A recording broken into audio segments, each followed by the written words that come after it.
muito bom de tê-los aqui.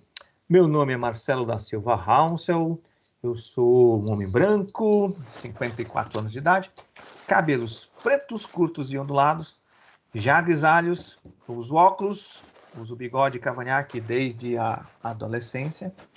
Estou usando aqui fones de ouvido brancos e estou vestindo um blusão cinza claro. E estou sentado num quarto da minha casa que eu transformei em escritório nesses tempos de pandemia. Atrás de mim vocês vão estar vendo uma imagem do jogo Minecraft. Mais uma vez, obrigado, Luiz Paulo, seja muito bem-vindo. E, sem delongas, eu vou passar para você fazer a sua apresentação. E depois a gente vai estar divulgando isso tudo no YouTube, tá bom? Luiz Paulo, é com você. Obrigado, Marcelo. Boa noite, pessoal. Prazer estar aqui com vocês. Então, desde já eu autorizo a gravação e autorizo a divulgação do material a ser produzido de agora em diante, né? Então, fiquem à vontade de usar o material. Acho que é muito interessante o compartilhamento. Obrigado. Meu nome é Luiz Paulo de Lemos Vise. Gosto de ser chamado de Luiz. Então, tá tudo certo. Trazer o Luiz para cá. Sou homem, 43 anos, cabelos morenos com alguns traços já de embranqueamento, né? Cabelos curtos, uma barba bem grisalha, mais do que o cabelo, mas também curtinha, uma barba mais rala, né? Tenho olhos claros, dependendo do humor, varia de verde para castanho. Hoje está mais verdinho, o bom humor tá tranquilo. Estou usando um pano de fundo para disfarçar a bagunça aí da casa. O plano de fundo é composto de uma biblioteca alquimista. É um plano de fundo fictício.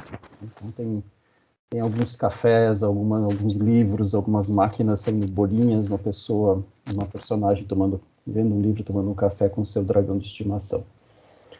Estou vestindo uma camisa preta. Estou usando um fone de ouvido, aqueles curtinhos que vão dentro do pavilhão auricular, né? Preto. Não é o fonezinho de arco. E estou hoje aqui com vocês para compartilhar um pouco da experiência. Acho que eu criei uma expectativa tão grande quanto ao Pokémon das plantas medicinais, né? Mas é uma prática extremamente simples, com o uso da tecnologia, com o uso de elementos de gamificação, mas de maneira simples também, porque a gente não tem o recurso ainda. Estou buscando parcerias, né, para desenvolver um aplicativo de simular o jogo Pokémon, para a gente mudar as variáveis, mas ainda, quem sabe, um futuro próximo. Eu vou compartilhar minha tela com vocês para que a gente possa ir dividindo as experiências aqui com mais intensidade. Acredito que vocês já devem estar vendo, mas a perguntinha é fatal, né? Tudo certo? Vocês conseguem ver a tela? Tudo certo, estamos vendo, estamos ouvindo muito bem, tranquilo. Perfeito. Então, aqui é a minha autodescrição com meu nome, meus contatos, né? Meu telefone é 991937766. Esse é o WhatsApp também. Fiquem muito à vontade de acessar, caso queiram aprofundar algum questionamento mais tarde. O e-mail é Luiz Vise, o Vise é Luiz com Z, né? Vise é WIESE, @gmail.com. Então, fiquem à vontade de acessar se tiverem algum questionamento posterior, alguma dúvida que venha a surgir, ou algum suporte que vocês precisem. Eu achei interessante trazer um posicionamento dessa experiência dentro do tempo que a gente convive, né? A experiência nasceu no começo desse ano, em meio à pandemia ainda, né? Esperávamos todos que a pandemia já tivesse sido controlada, mas infelizmente ainda não. Então, tivemos ainda um momento de pandemia para trazer isso, e isso foi importante na construção da experiência. Várias incertezas ainda quanto à vacinação, quanto à saída, quanto a distanciamento social, muito isolamento, principalmente dos idosos e grupos de risco, né? E as nossas aulas todas virtualizadas, né? A gente não tinha a presença do aluno na universidade ainda nessa época. Os objetivos pedagógicos dessa prática especificamente, né? Acho que eu esqueci de contextualizar a disciplina. Eu dou aula para o curso de farmácia e para o curso de naturologia. Essa experiência foi para o curso de farmácia. No curso de farmácia temos uma disciplina chamada farmacognosia, que é o estudo das substâncias derivadas de vegetais, animais ou minerais. E na parte em que a gente estuda os derivados vegetais, os alunos precisam entender um pouquinho de plantas medicinais, eles precisam reconhecer as plantas, identificar as plantas, entender os aspectos botânicos, para depois os aspectos químicos e terapêuticos. Então, é esse o contexto pedagógico. Nessa aula, na prática que eu usei o jogo, a ideia é que eles reconhecessem as plantas por suas formas. Formas de flores, formas de folhas, formas de raízes, de sementes. E eles precisavam comparar isso com o que eles tinham em casa para ver se em casa eles tinham de verdade alguma planta medicinal ou se foi plantada por engano, né? Existe muita confusão. E aí a gente alinhou com alguns objetivos sociais, que era a interação com a família, principalmente os idosos. Os idosos nessa fase da pandemia, né, situada ali no início desse ano, ainda estavam muito isolados, ainda estavam... aqueles que respeitam as regras, né? Porque a gente vai na Milhão, tem fila de idoso lá fora conversando. Mas aqueles que respeitam as regras de biossegurança estavam isolados, né? E alguns ainda continuam isolados, ainda não estavam todos vacinados.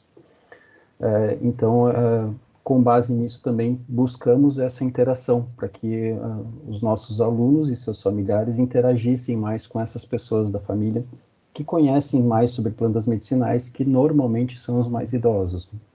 Então, a gente aproveitou essa interatividade também para trazer o social.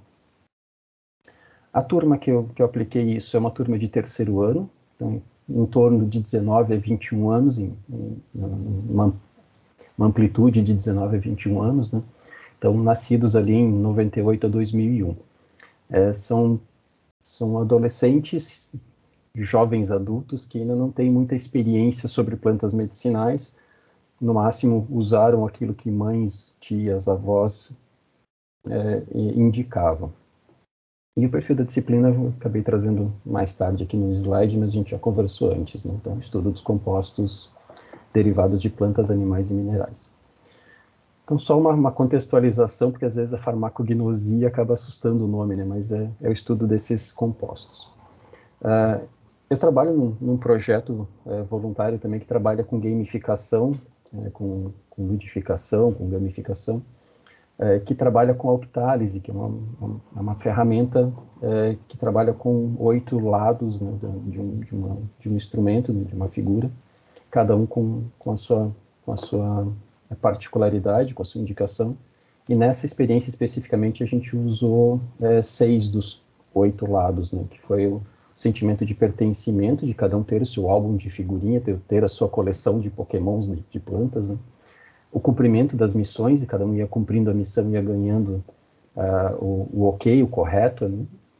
Um significado ético, que era melhorar a qualidade de vida também dos seus familiares, dos seus idosos, das pessoas que estavam isoladas, então tinha um sentido mais heróico, né, por trás do processo. A criatividade deles de buscar meios para que seus avós, seus tios, seus familiares pudessem se comunicar com eles e encaminhassem as imagens necessárias. A influência social já está implícita, né, com essa movimentação na própria família. E a curiosidade de você querer saber qual folha, qual planta se encaixaria naquela sombra, naquele Pokémon. Então, essa é uma ferramenta interessante que a gente usa bastante para cumprir as etapas da gamificação.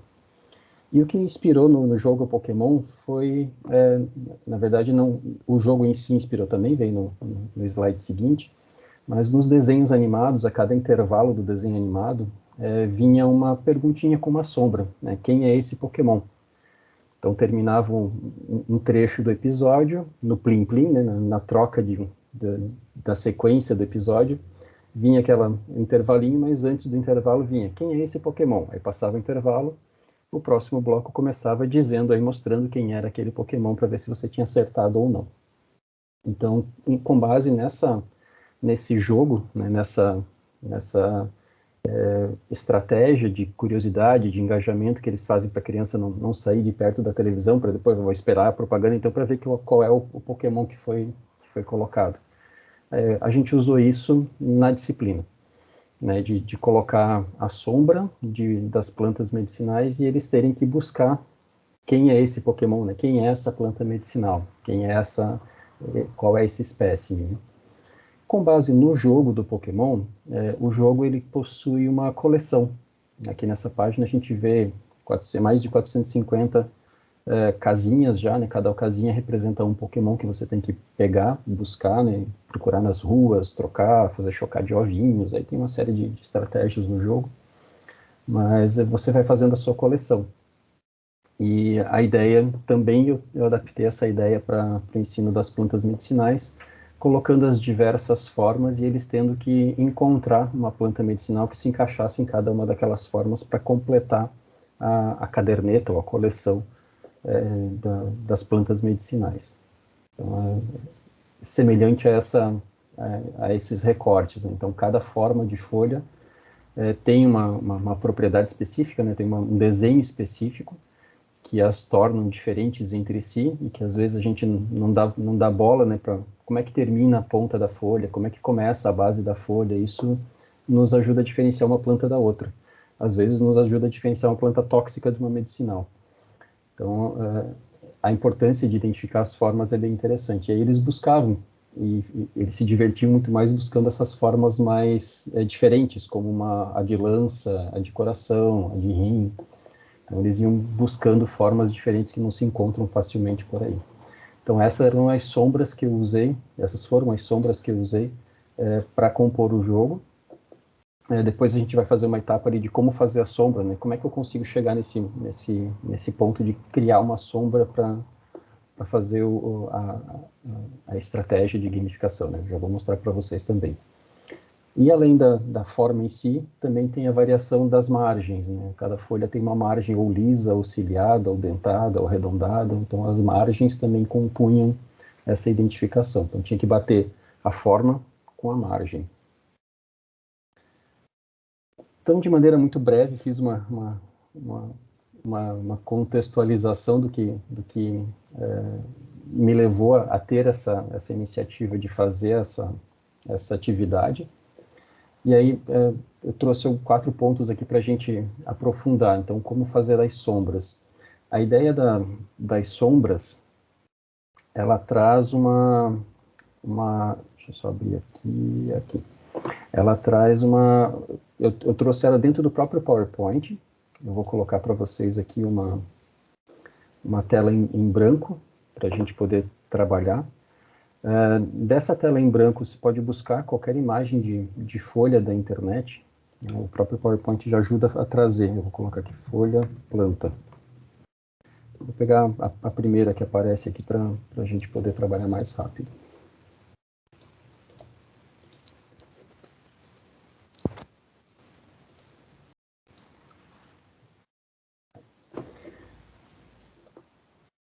Aqui vocês conseguem ver melhor puxando para cá. Aí a gente consegue trabalhar.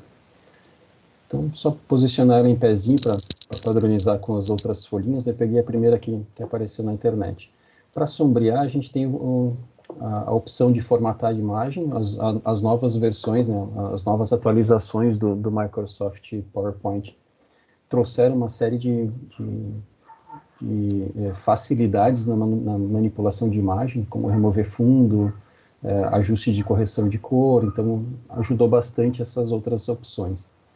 Mas a gente tem a opção cor, onde você consegue deixar ela já sem a cor natural, né? Então, você deixa ela em uma forma mais preto e branco. Então, aí já ajuda você a deixar no formato de folha, de sombra, ou numa forma mais transparente, que aí quando o aluno acha a forma específica, aí substitui pela coloridinha. Então, aqui no formato imagem, cor, você consegue transformar ela na sombra para usar na ferramenta, né? Como é que a gente constrói o formulário online, né? Deixa eu abrir aqui para vocês o formulário.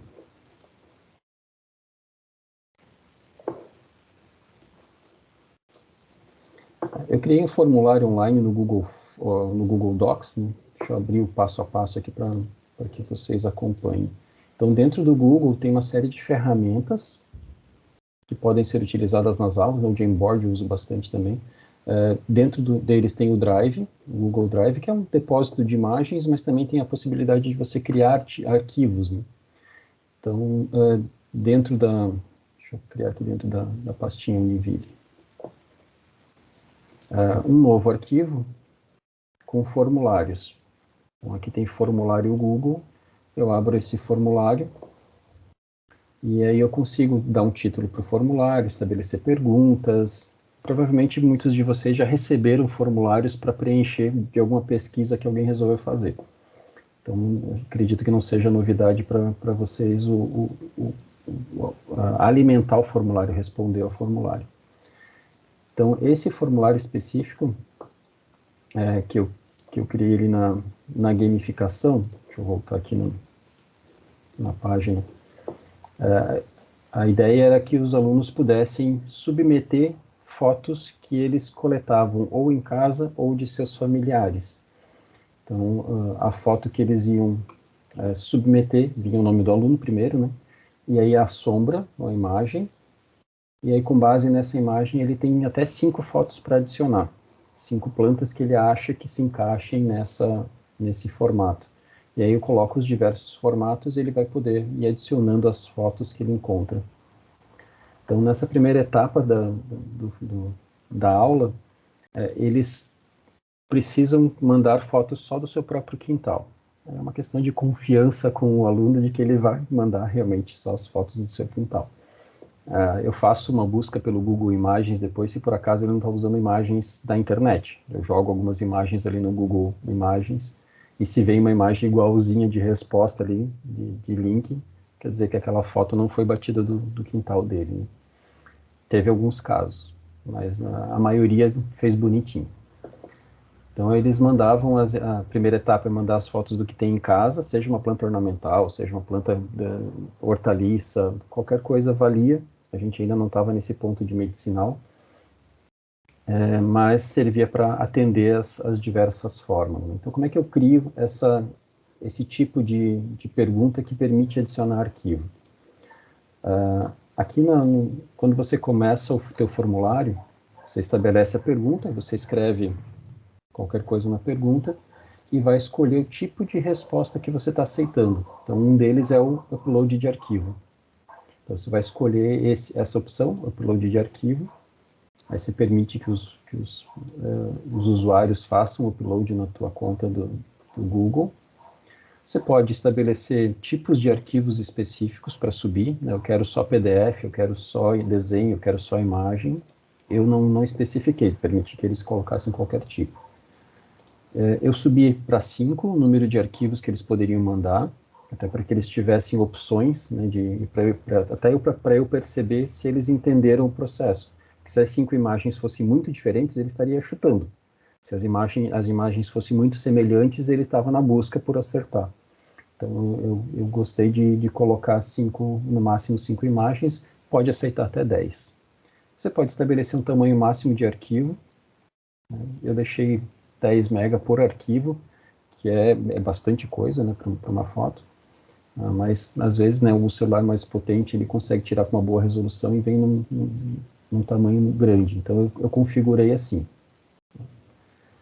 Aqui você tem a opção de tornar a resposta obrigatória ou não. Eu não marquei porque pode ser que esse aluno não tenha achado essa planta em casa. Então, ele não vai responder essa da imagem. Como é que a gente coloca a imagem? Tem aqui no meio um botãozinho imagem. Aqui eu vou escolher aonde está a imagem que eu vou colocar como base para eles, né? Então, tem algumas mais escuras, mais verdinhas. Então, eu testei vários tipos de imagem. E aqui nas 3 bolinhas eu coloco ele centralizado, coloco ele mais para a esquerda, mais para a direita. Então, tem uma maneira de fazer esse formulário e personalizar ele. Aqui eu coloco para ver como é que ele está ficando. Então, é isso que o aluno vai ver. Ele vai ver as instruções da questão, vai ver a forma e vai poder adicionar os arquivos que ele acredita serem semelhantes a essa forma. Aí eu vou validar. Enquanto professor, eu recebo essas respostas. Gente, fiquem à vontade de me interromper. Às vezes engato uma quinta marcha e largo a falar. De boa, tranquilo. Fiquem à vontade de me interromper caso queiram questionar alguma coisa. Então, eu recebo as respostas desses alunos com as imagens, e aí eu faço deixa eu voltar aqui para a apresentação, e aí eu faço a comparação. Por exemplo, um aluno mandou essa imagem para validar esse tipo de folha. Essa aqui é uma planta, eu trouxe já uma planta mais comum, né? Vocês devem conhecer, é o capim-limão, ou capim-santo, ou capim-cidreira, tem vários nomes, né? E realmente a pontinha dele, ela é aguda, é uma ponta de agulha, ela vai afinando no final. Então, está validada a forma da folha com a imagem que o aluno mandou. Então, aqui ele consegue colar essa figurinha, né, validar essa figurinha e dentro do álbum dele, né, da coleção dele, do Pokémon. Então, essa sombra dele é o capim-limão, ou capim-santo, ou como vocês conheçam essa planta. Aproveitando o alerta, né, gestantes não podem fazer uso dessa planta, ele pode causar danos ao feto. Então, se for para escolher um chá calmante, usem o da erva cidreira verdadeira, a Melissa officinalis. Essa é uma planta que pode causar toxicidade para gestantes. Então, essa é a construção do formulário. O formulário, ele me deu uma série de imagens do que os alunos trouxeram. Eu validei, os álbuns ficaram todos esburacados, né? A coleção de pokémons, a coleção de plantas deles ficaram todas esburacadas. As pessoas, os jovens hoje, normalmente moram em casas mais urbanas ou apartamentos, então não possuem plantas em casa, no máximo um vasinho, alguma coisa. Então, depois disso, eles, mas Luiz, como é que a gente faz? Porque não tem. O pessoal que mais cumpriu ali burlou, pegou na internet. Não, gente, agora segue a segunda etapa, agora vocês vão buscar com os familiares de vocês. Então, busquem com os avós, com os tios, aí eles completaram o álbum. Aí foi tranquilo. Teve alguns que não conseguiram, mas aí a gente fez a etapa da troca de figurinhas, que também é uma parte de gamificação, né, de você trocar figurinha com alguém. A gente estabeleceu pela raridade da planta o valor da figurinha, o valor da foto, né? Plantas mais raras valiam mais. Então eu trocava, por exemplo, uma planta mais difícil de encontrar, como por exemplo uma lavanda, por plantas mais simples de encontrar, como boldo, como louro, como hortelã. Então eram figurinhas que valiam menos. Então a gente fez um troca-troca de figurinhas depois, para que todo mundo pudesse completar seus álbuns, né? Suas coleções de Pokémon. E aí, no final, eles realmente absorveram o processo, né? A avaliação foi, eles sem acesso ao álbum de coleção das plantas, né? Sem acesso às imagens que eles tivessem, num bate-papo em sala de aula, online, né? A gente, com as câmeras ligadas, porque aí fica mais fácil de a gente ver se eles estão olhando para algum lugar ou não, que eles conversassem a respeito das formas das plantas, né? O boldo, como é que você viu? Não, o boldo tem uma forma mais arredondada, com bordas onduladas. Então eles iam falando e isso fez parte da avaliação, o domínio deles sobre como eram as formas das folhas e como eram as bordas, né? E de quebra eles saíram conhecendo uma série de plantas que eles não conheciam, que os avós tinham e adoravam as plantinhas, e aí fizeram toda uma conversa. Vários deles relataram longas conversas com seus avós que há tempo eles não tinham. Então, um objetivo social também foi atingido de eles conversarem com seus avós sobre o uso de plantas medicinais. Veio muita coisa certa, mas veio muita coisa errada, né, do que os avós falavam. E isso é papo para outra história, né? Então, o feedback dos alunos foi excelente, eles gostaram da estratégia. A gente fez isso depois com sementes, com frutos, com flores, também com as sombras de todas essas partes diferentes das plantas que podem também ser medicinais. E aí eles já embarcaram, não, então a gente já pode começar desde já falando com os avós, porque eles queriam preencher rápido o álbum. Então aí a gente fez a inversão, né? Primeiro falar com os avós, depois você vai ver que tem em casa. A gente fez algumas adaptações ao longo para também deixar o protagonismo com o aluno, né? Que ele possa decidir um pouquinho sobre o processo. Mas foi bem gratificante. Então, como avaliar, foi uma avaliação virtual, né? Visual, oral. Eu não fiz prova a respeito disso, mas depois, ao final da disciplina, a gente está terminando ela agora, a gente vai construir um folheto com todo o estudo que eles fizeram sobre essas plantas. Então, eles tiveram que buscar composição química, indicação, contraindicação, comprovação, e a gente fez um livreto, está construindo, né? E eles vão entregar isso para os avós, para os tios, como devolutiva da participação deles na proposta.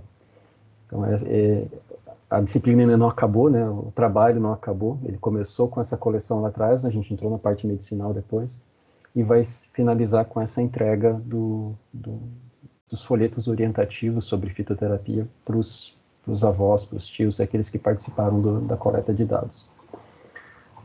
Mas o feedback emocional dos alunos foi muito interessante.